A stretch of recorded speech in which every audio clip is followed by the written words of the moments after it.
21. Cinderella, a wealthy man's wife, fell ill, and as she felt her end approaching, she called her only daughter to her bedside and said, "Dear child, remain pious and good, and God will always help you, and I will look down on you from heaven and be around you." With that, she closed her eyes and passed away. The girl went out to her mother's grave every day and wept, and remained pious and good. When winter came, the snow covered the grave with a white blanket, and when the sun took it away again in the spring, the man took another wife. The new wife brought two daughters into the house who were beautiful and fair of face, but ugly and black-hearted. For the poor stepchild, a wretched time began. "Should the stupid goose sit with us in the parlor?" they said. "Whoever wants to eat bread must earn it. Out with the kitchen maid." They took away her pretty clothes, dressed her in a gray old smock, and gave her wooden shoes. "Look at the proud princess, how she's dressed up," they cried, laughed, and led her into the kitchen. There she had to do heavy work from morning until night, get up before dawn, carry water, make fire, cook, and wash. On top of that, the sisters did everything imaginable to cause her grief, mocked her, and threw peas and lentils into the ashes so that she had to sit and pick them out again. In the evening, when she was exhausted from working, she had no bed to lie in, but had to lie down by the hearth in the ashes. And because of that, she always looked dusty and dirty and was called Cinderella. Once, the father was going to a fair, and he asked the two stepdaughters what he should bring them. "Beautiful dresses," said one. "Pearls and jewels," said the other. "But you, Cinderella," he asked, "what do you want?" "Father, break off for me the first twig that brushes against your hat on your way home," she said. He bought beautiful dresses, pearls, and jewels for the two stepsisters, and on the way back, as he was riding through a green thicket, a hazel twig brushed against his hat and knocked it off. So he broke off the twig and took it with him. When he got home, he gave the stepsisters what they had asked for, and Cinderella he gave the hazel twig. Cinderella thanked him, went to her mother's grave and planted the twig there, and wept so much that her tears watered it. It grew and became a beautiful tree. Cinderella went to the tree 3 times a day, wept and prayed, and each time a white bird came and sat on the tree, and whenever she made a wish, the bird threw down what she had wished for. It happened that the king arranged a festival that was to last 3 days, and to which all the beautiful young maidens in the land were invited, so that his son might choose a bride. When the two stepsisters heard that they too were to appear, they were in high spirits, called Cinderella, and said, "Comb our hair, brush our shoes, and fasten our buckles. We are going to the king's castle for the wedding." Cinderella obeyed but wept, because she too would have liked to go to the dance, and begged the stepmother to let her. "You, Cinderella," she said, "covered in dust and dirt, and you want to go to the wedding? You have no clothes and no shoes, and you want to dance." When Cinderella kept pleading, she finally said, "I've thrown a bowl of lentils into the ashes. If you can pick them out again in 2 hours, you may go." The girl went through the back door into the garden and called, "You tame pigeons, you turtle doves, all you birds under heaven, come and help me pick the good into the pot, the bad into the crop." Then 2 white pigeons came in through the kitchen window, followed by the turtle doves, and finally all the birds under heaven fluttered in and settled around the ashes. And the pigeons nodded their little heads and began to peck, peck, peck, peck, and then the others also began to peck, peck, peck, peck, and picked all the good grains into the bowl. Before an hour had passed, they were done, and they all flew out again. The girl brought the bowl to the stepmother, rejoiced, and thought she would now be allowed to go to the wedding. But the stepmother said, "No, Cinderella, you have no clothes and cannot dance. You would only be laughed at." When Cinderella cried again, she said, "If you can pick 2 bowls of lentils out of the ashes in 1 hour, you shall go," and thought, "That's impossible." When she had thrown the 2 bowls of lentils into the ashes, the girl went through the back door into the garden and called, "You tame pigeons, you turtle doves, all you birds under heaven, come and help me pick the good into the pot, the bad into the crop. The good into the pot, the bad into the crop." 2 white pigeons flew in through the kitchen window, followed by the turtle doves. And eventually, all the birds under the sky came fluttering and flocking in and settled around the ashes. The pigeons nodded their heads and began to pick, pick, pick, pick, and then the others also began to pick, pick, pick, pick, and picked all the good grains into the bowls. Before half an hour had passed, they were already finished and flew out again. The girl brought the bowls to the stepmother, rejoiced, and thought she could now go to the wedding. But she said, "It's no use. You are not coming with us because you have no clothes and can't dance. We would be ashamed of you." She turned her back on her and hurried away with her two proud daughters. When no one else was home, Cinderella went to her mother's grave under the hazel tree and said, "Little tree, shake and quiver, throw gold and silver over me." Then the bird threw down a dress that was gold and silver, and slippers embroidered with silk and silver.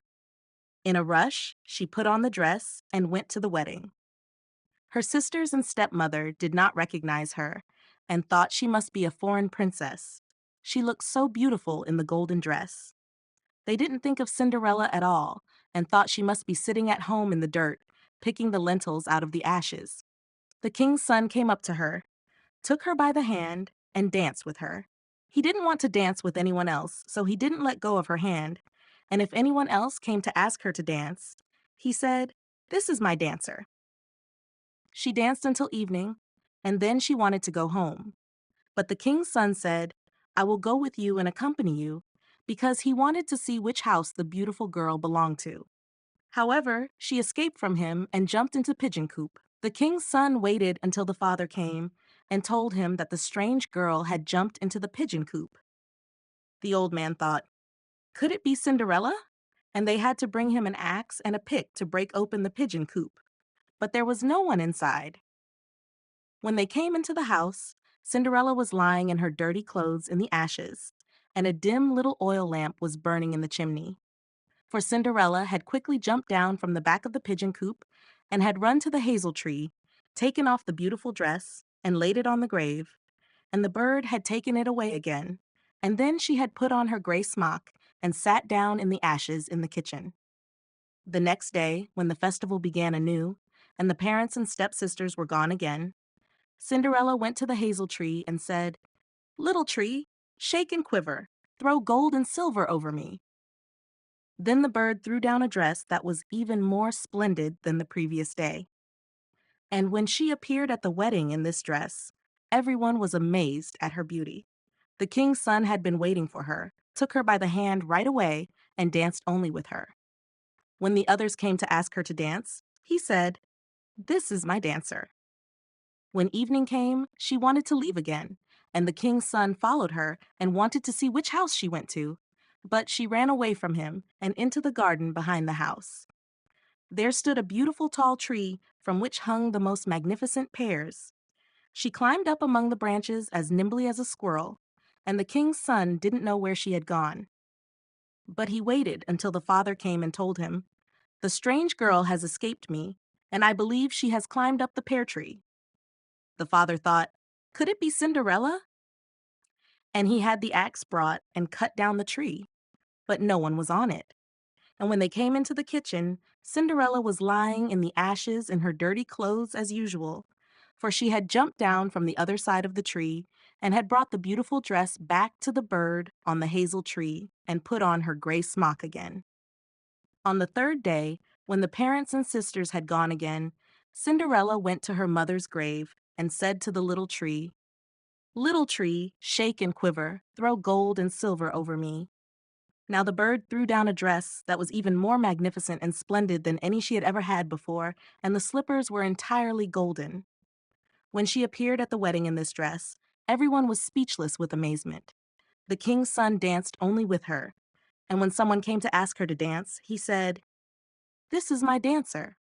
When evening came, Cinderella wanted to leave, and the king's son wanted to accompany her, but she escaped him so quickly that he couldn't follow. The king's son, however, had used a trick and had smeared the whole staircase with pitch, so when she jumped down, the girl's left slipper got stuck. The king's son picked it up, and it was small and delicate and completely golden. The next morning he went to the man's house and said to him, "No one else shall be my wife but the one whose foot fits this golden shoe." The two sisters were delighted, for they had beautiful feet. The eldest went into the chamber with the shoe and wanted to try it on, and the mother stood by. But she couldn't get her big toe into it, and the shoe was too small for her.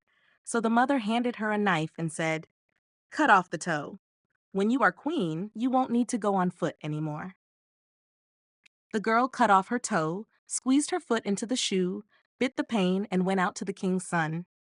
He took her as his bride on his horse and rode off with her. But they had to pass by the grave, where the two pigeons were sitting on the hazel tree and cried out, "Ruckety-guck, ruckety-guck, blood is in the shoe. The shoe is too tight. The right bride sits at home." He looked down at her foot and saw how the blood was oozing out.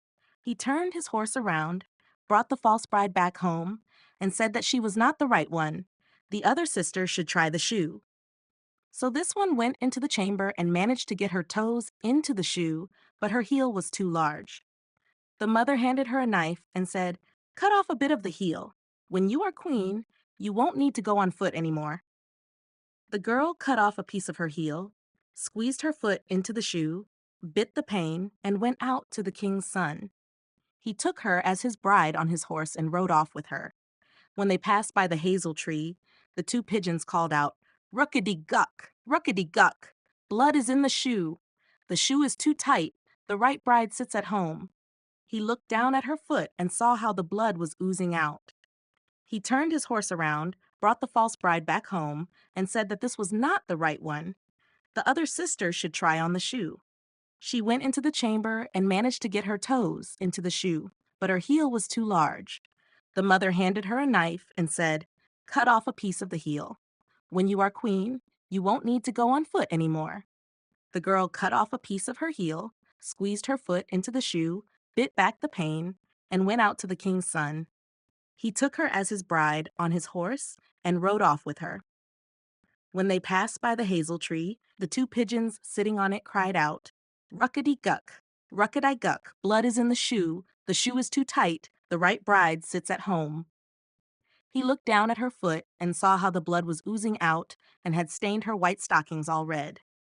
He turned his horse around, brought the false bride back home, and said, "This is also not the right one. Do you have no other daughter?" "No," said the man. "Only a little sooty Cinderella from my deceased wife is left. She can't possibly be the bride." The king's son insisted she be brought up, but the mother answered, "Oh no, she's much too dirty. She must not be seen." However, he insisted, and Cinderella had to be called. She first washed her hands and face clean, then went and bowed before the king's son, who handed her the golden shoe. Then she sat on a stool, pulled her foot out of the heavy wooden shoe, and slipped it into the slipper, which fit as if it were made for her. When she stood up and the king looked into her face, he recognized the beautiful girl who had danced with him and exclaimed, "This is the true bride." The stepmother and the two sisters were terrified and turned pale with rage. But he took Cinderella on his horse and rode off with her. When they passed by the hazel tree, the two white pigeons called out, "Ruckety-guck, ruckety-guck, no blood is in the shoe. The shoe is not too tight. The right bride he takes home." And as they said this, they both flew down and settled on Cinderella's shoulders, one on the right and the other on the left, and stayed there. When the wedding with the king's son was to be held, the false sisters came wanting to ingratiate themselves and take part in her good fortune. As the bridal couple went to the church, the elder was on the right and the younger on the left. The pigeons picked out one eye of each. Later, as they left the church, the elder was on the left and the younger on the right. The pigeons picked out the other eye of each. Thus, for their wickedness and falsehood, they were punished with blindness for the rest of their lives. 22. The Riddle. Once upon a time, there was a prince who was seized by the desire to travel the world. He took with him only a faithful servant. One day, they found themselves in a vast forest, and as night fell, they could find no shelter and did not know where to spend the night. As they wandered, they saw a girl heading towards a small house, and when they got closer, the prince noticed that the girl was young and beautiful. He approached her and said, "Dear child, can my servant and I find shelter for the night in that little house?" "Oh, yes," said the girl in a sad voice. "You can, but I do not advise it. Do not go inside." "Why should I not?" asked the prince. The girl sighed and said, "My stepmother practices evil arts. She does not mean well with strangers." Realizing that he had arrived at the house of a witch, the prince saw that it was too dark to continue, and being unafraid, he decided to enter. Inside, the old woman sat in an armchair by the fire and looked at the strangers with her red eyes. "Good evening," she croaked, pretending to be quite friendly. "Sit down and rest." She blew on the coals, over which she was cooking something in a small pot. The daughter warned the prince and his servant to be cautious and not to eat or drink anything, because the old woman brewed evil drinks. They slept soundly until early morning. As they were preparing to leave and the prince was already on his horse, the old woman said, "Wait a moment, I want to give you a farewell drink." While she fetched it, the prince rode away, and the servant, who had stayed behind to tighten the saddle, was alone when the wicked witch returned with the drink. "Take this to your master," she said. But just then, the glass shattered, and the poison splashed onto the horse, killing it instantly. The servant ran after his master and told him what had happened. Not wanting to leave the saddle behind, he went back to fetch it. When he reached the dead horse, a raven was already sitting on it, feasting. "Who knows if we'll find anything better today," said the servant. So he killed the raven and took it with him. They traveled further into the forest the whole day, but could not find their way out. As night approached, they found an inn and decided to stay there. The servant gave the raven to the innkeeper to prepare for supper. However, they had stumbled into a den of murderers. During the night, 12 of them planned to kill the strangers and rob them. But before starting their work, they sat down to supper with the innkeeper and the witch, eating a dish of soup made from the raven's flesh. Hardly had they swallowed a few bites before they all fell down dead, as the poison from the horse had transferred to the raven. No one was left alive in the house except for the innkeeper's daughter, who was honest and had taken no part in the wicked deeds. She opened all the doors for the prince and showed him the hidden treasures. But the prince told her she could keep everything. He wanted nothing and continued his journey with his servant. After traveling for a long time, they came to a town where there was a beautiful but haughty princess. She had made a proclamation that whoever could pose a riddle she could not solve would become her husband, but if she solved it, he would have to forfeit his head. She was given 3 days to guess each riddle, but she was so clever that she always solved them before the time was up. 9 suitors had already lost their lives in this way when the prince arrived, blinded by her beauty, and decided to risk his life. He approached her and posed his riddle. "What is it that kills none yet kills 12?" The princess could not figure it out. She pondered, but could not solve it. She consulted her riddle books, but the answer was not there. Her wisdom failed her. Desperate, she ordered her maid to sneak into the prince's sleeping chamber and listen to his dreams, hoping he might talk in his sleep and reveal the riddle.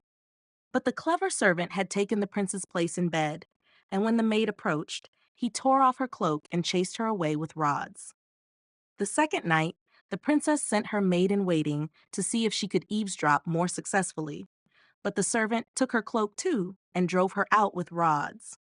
Believing himself safe for the third night, the prince lay in his own bed. Then the princess herself came, wearing a misty gray cloak, and sat beside him. Thinking he was asleep and dreaming, she spoke to him, hoping he would answer in his sleep, as many do. But he was awake and heard everything. She asked, "One kills none. What is that?" He replied, "A raven that ate the flesh of a dead and poisoned horse and died from it." She further inquired, "And yet kills 12. What is that?" He answered, "That means 12 murderers who ate the raven and died from it." Having discovered the answer, she tried to sneak away, but he held her cloak so tightly that she had to leave it behind.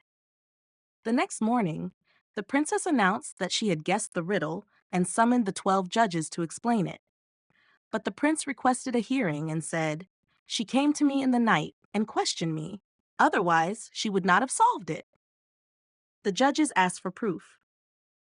Then, the servant brought the 3 cloaks, and when the judges saw the misty gray one that the princess usually wore, they said, "Have the cloak embroidered with gold and silver, and it will be your wedding mantle." The Mouse, the Bird, and the Sausage. Once upon a time, a mouse, a bird, and a sausage formed a partnership. They managed a household together, living in harmony, enjoying a prosperous and peaceful existence, and accumulating many possessions. Each had a specific role. The bird's job was to fly into the forest every day to gather wood. The mouse's task was to carry water, light the fire, and set the table. The sausage was responsible for the cooking. Those who have it too good often long for something different. One day, while the bird was out gathering wood, it encountered another bird. As the bird shared how well it and its companions lived, the other bird scolded it for being foolish. According to the new bird, the mouse and sausage had easy lives while the bird toiled. After all, once the mouse had lit the fire and fetched water, it could retire to its room to rest until it was time to set the table. The sausage merely stayed by the pot, ensuring the food cooked well. Just before mealtime, the sausage would slip through the porridge or vegetables, seasoning and salting them perfectly. When the bird came home and laid down its burden, they would all sit down to eat, then sleep until the next morning. It was a splendid life. The following day, swayed by the other bird's words, the bird refused to fetch wood. It declared that it had served as a servant long enough and would no longer be their fool. It was time for a change, and they should try swapping tasks. Although the mouse and the sausage pleaded with it, the bird was determined and in charge. So they agreed to switch roles. The sausage would gather wood, the mouse would cook, and the bird would carry water. The results were disastrous. The sausage set off into the forest. The bird lit the fire, and the mouse placed the pot on the stove, waiting for the sausage to return with wood for the next day. However, the sausage was gone for so long that the mouse and the bird began to worry. The bird flew out to find the sausage and soon came across a dog on the path. The dog had seized the sausage as free booty and killed it. The bird bitterly protested, accusing the dog of robbery, but the dog claimed that he had found forged letters on the sausage, which meant she had forfeited her life. Sorrowful, the bird picked up the wood and flew home, sharing the tragic news with the mouse. They were both deeply saddened, but decided to make the best of their situation and remain together. The bird set the table, while the mouse prepared the food. Trying to follow the sausage's method, the mouse attempted to slip through the vegetables to grease them. However, before reaching the middle, the mouse got burned, losing its skin and fur, and died in the pot. When the bird came to serve the meal, there was no cook to be found. In a panic, it threw the wood around, calling out and searching everywhere for the mouse. In its frantic state, the bird accidentally set the scattered wood on fire, causing a blaze. The bird rushed to fetch water, but in its haste, it dropped the bucket into the well and fell in with it. The bird drowned, unable to save itself. Thus, their once happy and harmonious household came to a tragic end. 24. Mother Hulda. Once upon a time, there was a widow who had 2 daughters. One of them was beautiful and hardworking, while the other was unattractive and lazy. However, since the unattractive and lazy girl was her own daughter, the widow loved her much more. Consequently, the beautiful daughter had to do all the work and was treated as the Cinderella of the house. The poor girl was forced to sit by the well on the main road every day, spinning so much that her fingers bled. One day, as the spindle was covered in blood, she bent over the well to wash it off, but it slipped from her hand and fell in. She began to cry and ran to her stepmother to tell her about the accident. The stepmother scolded her harshly and showed no mercy, saying, "Since you let the spindle fall in, you must go and fetch it out." The girl went back to the well, not knowing what to do, and in her despair, she jumped into the well to retrieve the spindle.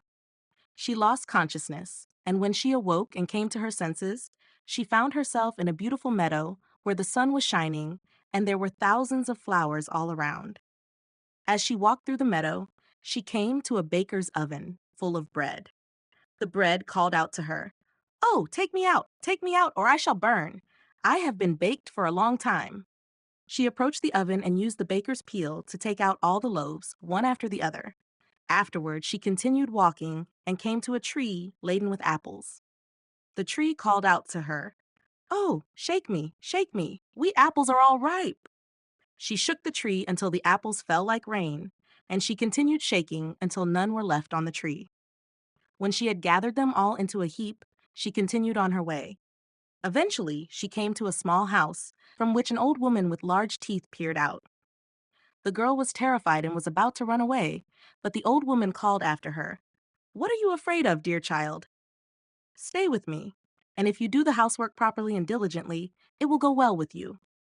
You must take care to make my bed well and shake it vigorously so that the feathers fly about. Then it will snow in the world, for I am Mother Hulda." This is why people say in Hesse, when it snows, that Mother Hulda is shaking her bed.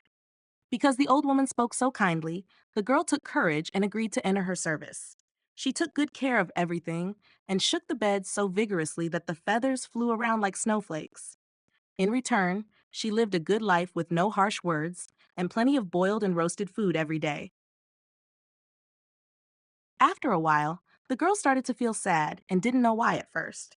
Finally, she realized she was homesick. Even though she was much better off here than at home, she longed to return. Eventually, she said to Mother Hulda, "I have the sorrow of home upon me, and even though it is so good for me down here, I cannot stay any longer. I must return to my own people." Mother Hulda responded, "It pleases me that you wish to go home, and because you have served me faithfully, I will take you back up myself." She took the girl by the hand and led her to a large gate. As the girl stood under it, a heavy shower of gold fell upon her, covering her completely.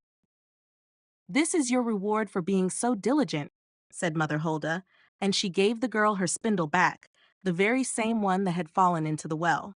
Then the gate was closed, and the girl found herself back in the world, not far from her mother's house. As she entered the yard, the rooster sat on the well and crowed, "Cock-a-doodle-doo! Our golden girl has come back too." The girl went inside, and since she returned covered in gold, she was warmly welcomed by her mother and sister. The girl recounted everything that had happened to her.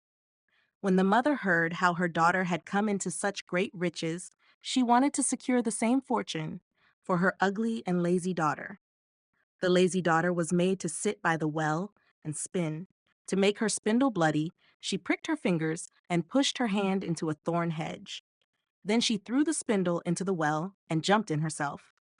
Like her sister, she found herself in the beautiful meadow and followed the same path. When she came to the baker's oven, the bread cried out again, "Oh, take me out! Take me out, or I shall burn. I have been baked for a long time." But the lazy girl answered, "I have no desire to dirty my hands," and continued walking. Soon she came to the apple tree, which called out, "Oh, shake me, we apples are all ripe." But she responded, "That's all very well, but one of you might fall on my head," and continued on her way. When she reached Mother Hulda's house, she did not feel afraid, as she already knew about her large teeth, and she immediately entered her service. On the first day, she forced herself to work hard and was diligent because she was thinking about the gold she expected to receive. On the second day, she began to be lazy, and by the third day, she was even lazier and refused to get up in the morning. She also failed to make Mother Hulda's bed properly and did not shake it so that the feathers could fly. Mother Hulda soon grew tired of this and dismissed the lazy girl. The lazy girl was pleased and expected the gold rain to come. Mother Hulda led her to the gate, but as she stood under it, instead of gold, a large kettle full of pitch was poured over her. "This is the reward for your service," said Mother Hulda, and shut the gate. The lazy girl returned home, covered in pitch, and the rooster on the well, seeing her, crowed, "Cock-a-doodle-doo! Our dirty girl has come back too." The pitch stuck to her so firmly that it never came off as long as she lived. 25. The 7 Ravens. A man had 7 sons and still no daughter, no matter how much he wished for one. Finally, his wife gave him hope again for a child, and when it was born, it was indeed a girl. The joy was great, but the child was weak and small and had to be given an emergency baptism due to her frailty. The father sent one of the boys hastily to the spring to fetch baptismal water. The other 6 ran along with him, each wanting to be the first to scoop it up, causing the jug to fall into the well.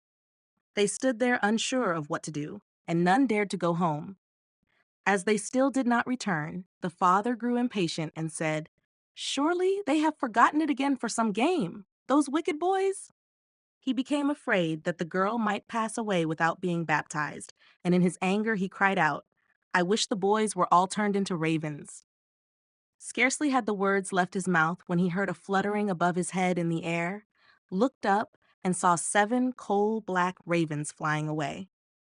The parents could not undo the curse, and as sad as they were about the loss of their 7 sons, they found some comfort in their dear little daughter, who soon grew stronger and more beautiful with each passing day. For a long time, she didn't even know she had brothers, as her parents avoided mentioning them to her. But one day, she overheard people saying that she was indeed beautiful, but ultimately to blame for the misfortune that had befallen her 7 brothers. This troubled her deeply, so she went to her father and mother and asked if she really had brothers and where they had gone. Now the parents could no longer keep the secret, but said that what had happened to her brothers was heaven's will, and her birth had merely been the innocent cause. However, the maiden took it upon herself daily and believed she must rescue her brothers. She found no rest or peace until she secretly set out into the wide world to find and free her brothers, no matter the cost. She took with her only a little ring from her parents as a keepsake, a loaf of bread for hunger, a little pitcher of water for thirst, and a little chair for weariness. So she journeyed on, far, far to the ends of the earth. There she came to the sun, but it was too hot and terrible, and devoured little children. Hastily she ran away and went to the moon, but it was far too cold and also terrible and malicious. And when it noticed the child, it said, I smell the flesh of men. So she hurried away and came to the stars, which were kind and good to her, each sitting on its own little chair.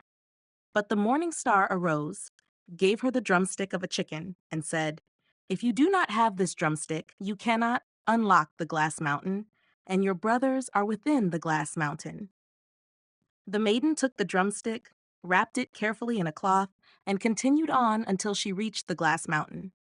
The door was closed, and she intended to take out the drumstick, but when she opened the cloth, it was empty, and she had lost the gift from the good star. What was she to do now? She wanted to rescue her brothers and had no key to the glass mountain.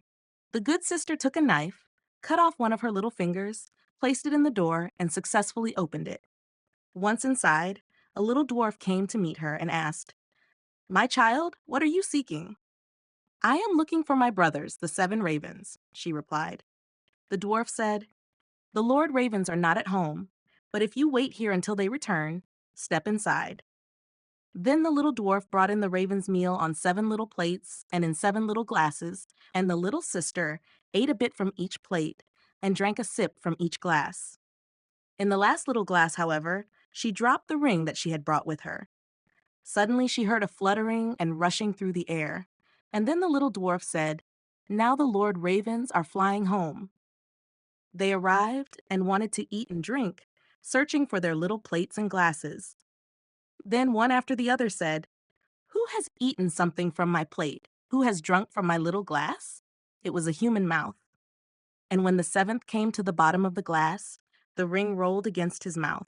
He looked at it and saw that it was a ring belonging to his father and mother, and said, God grant that our sister may be here, and then we shall be free. When the maiden, who was standing behind the door listening, heard that wish, she stepped forward, and then all the ravens were restored to their human form again. They embraced and kissed each other, and joyfully went home.